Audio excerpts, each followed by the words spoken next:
Vamos ler então Gálatas capítulo 3, versículos 23 a 29.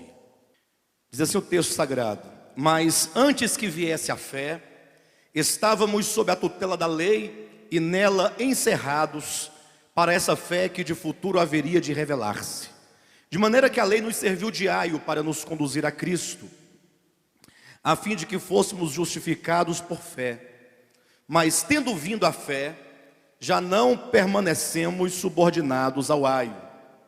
Pois todos vós sois filhos de Deus mediante a fé em Cristo Jesus. Porque todos quantos fostes batizados em Cristo, de Cristo vos revestistes. De Sarte, não pode haver judeu, nem grego, nem escravo, nem liberto, nem homem, nem mulher, porque todos vós sois um em Cristo Jesus. E se sois de Cristo, também sois descendentes de Abraão e herdeiros segundo a promessa. Bem, eu queria lembrar os irmãos, ou relembrá-los, acerca da importância dessa carta de Paulo aos Gálatas, né? Essa carta, ela é central do ponto de vista da economia de Deus. Alguém pergunta: pastor, o que é a economia de Deus, né? Sou crente há tantos anos, já li a Bíblia umas 30 vezes e nunca ouvi falar dessa tal de economia de Deus. O que é isso?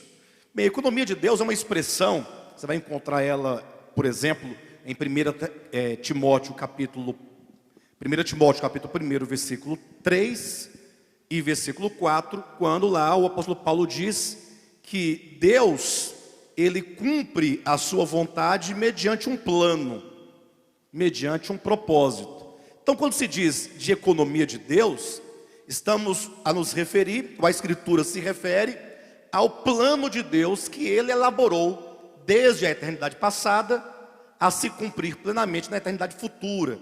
Ou seja, nós partimos do princípio, a Escritura parte do princípio de que as coisas que se sucedem, que acontecem, desde o primeiro momento em que a Escritura diz, no princípio criou Deus os céus e a terra, que Deus está trabalhando de acordo com um propósito previamente estabelecido, de acordo com um modelo previamente estabelecido, de acordo com uma planta previamente estabelecida, de acordo com um projeto. Ou seja, os grandes acontecimentos da história da humanidade, não somente da humanidade, mas da história do universo, revelado a nós na sua palavra, na Escritura, esses eventos todos, eles estão já determinados. Ou seja, Deus não é um ser que vai trabalhando e vai agindo no improviso. Não, Deus não é um Deus de improviso. Deus é um Deus de propósito. Deus é um Deus de planos. Ele é um Deus de projeto. Então, Deus tem uma vontade no seu coração e Ele por fim vai cumprir. Ele vai alcançar o desejo do seu coração a partir daquilo que Ele primeiramente definiu dentro de um projeto, dentro de um plano, que é a sua economia. Então, para entender a economia de Deus, ou melhor, entender a economia de Deus é entender essa planta, entender esse projeto. Por exemplo, digamos que você vá a uma construção, uma obra de um edifício ou de uma casa que esteja relativamente pronta. Aí você chega lá, você é capaz de admirar a beleza daquela arquitetura, a beleza daquela obra, daquela construção, mas talvez você não saiba como que aquela obra chegou naquele estágio, naquela condição. Você não conheça talvez os passos, todos os processos que foram previamente escritos e determinados na planta daquele edifício. Aí é preciso que venha ali um engenheiro ou arquiteto? O arquiteto é o que desenha, né? O engenheiro, para fazer a leitura, então, daquela planta.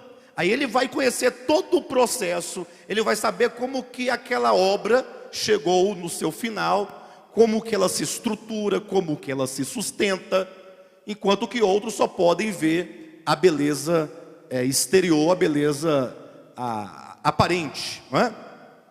Então, tratando-se da economia de Deus, no final das contas, todo o universo ele vai contemplar aquilo que Deus realizou, que é a Nova Jerusalém, Apocalipse capítulos 21 e 22, mostra a obra consumada de Deus em um novo céu e na nova terra, com as nações restauradas.